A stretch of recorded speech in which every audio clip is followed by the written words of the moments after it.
Ukona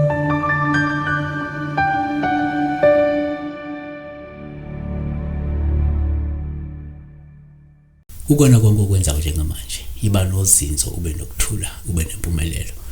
uNkulunkulu akakulethele konke okudinga empilweni. Ungadiki ibali, ungalahli ithemba, qhubeka ukukhuleke, qhubeka uzame, qhubeka usebenze ngosikhandla. You shall reap in the near future. Igama kupastor ngitshale linye ufleke udaba olwamaphupho. uNkulunkulu ke siyazi, siyamethemba, uthembakele. Sibhekula udaba olukaZimiphi Mahlase 31:22 uthi kusho ukuthi Phupha uthelwa wudaka.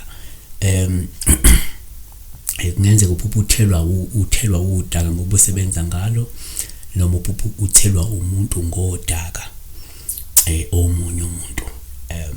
Ngicathi sizolibeka kanjena. Sicela wenze okubalulekile nokufanele. Like le video le, bese subscribe, bese uyobheka amanye ama-video angaphezulu kwenkulungwane esesikwenzile siwenzela wena. Ayokwazi ukuthi ekusize ekuqaqe la kufanele yakuqaqe khona.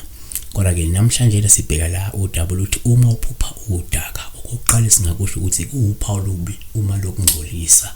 Lungasho ukusabalala kwamahlebezi amabi ngawe. Nanokuthi kunabantu abakukhuluma kabi futhi ke abakubuka ke noma abakubeka amabala. Yabona. Number 2, futhi uma uphupha udaka, uphawu lubi uma lokungcolisa. Lungasho ibhadi noma ke ukuphehlelwa amanzi amnyama. Yabona. 3, uma uphupha udaka, uphawu lubi uma lokungcolisa izandla. Lungasho ukuthi kungenzeka wenza amaphutha amaningi kubantu abakuzungisile, futhi kufanele unake izenzo zakho uphinde uzame nokugwema amaphutha. So kungenzeka kunezinto ozenzayo ezingalungile kwabanye abantu,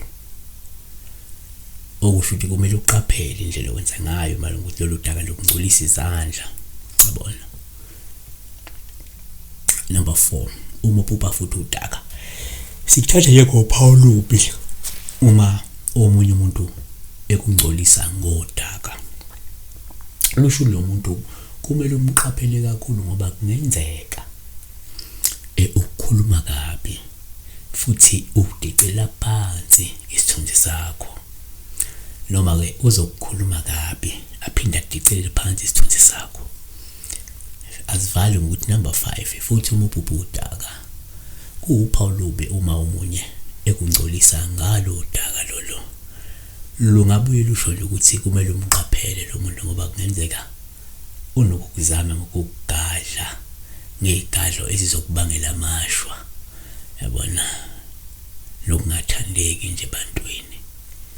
Siyabonga kakhulu ke udaba olwamaphupho. Channel inyu flick, subscribe bese like le video lena, qinisekisa ukuthi uyobheka namanye ama-video amaningi esiwenzile. Inamba ungayisebenzisa kuphela uma ungumlandeli, kodwa nakhona ungawusebenzisa WhatsApp, usebenzisa ini ama-calls. Bantu baya ngo-WhatsApp. I always keep on saying mina ngazi wethu, people they don't watch ama-video. I guess they just check out the number, bethatha inamba umuntu, because umuntu obukile i-video from the beginning ngisho ama-video ama guys ningu-WhatsApp, ningangu-WhatsApp, ngifoneleni ningangifonele kuseni kakhulu, ningangifonele ebusuku. But people they keep doing only the same thing, okusho ukuthi umuntu vele abone nje inamba phela.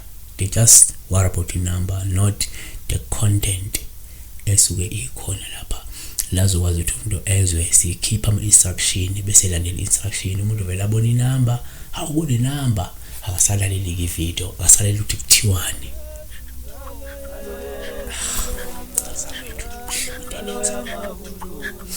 Siyabonga. Kuleka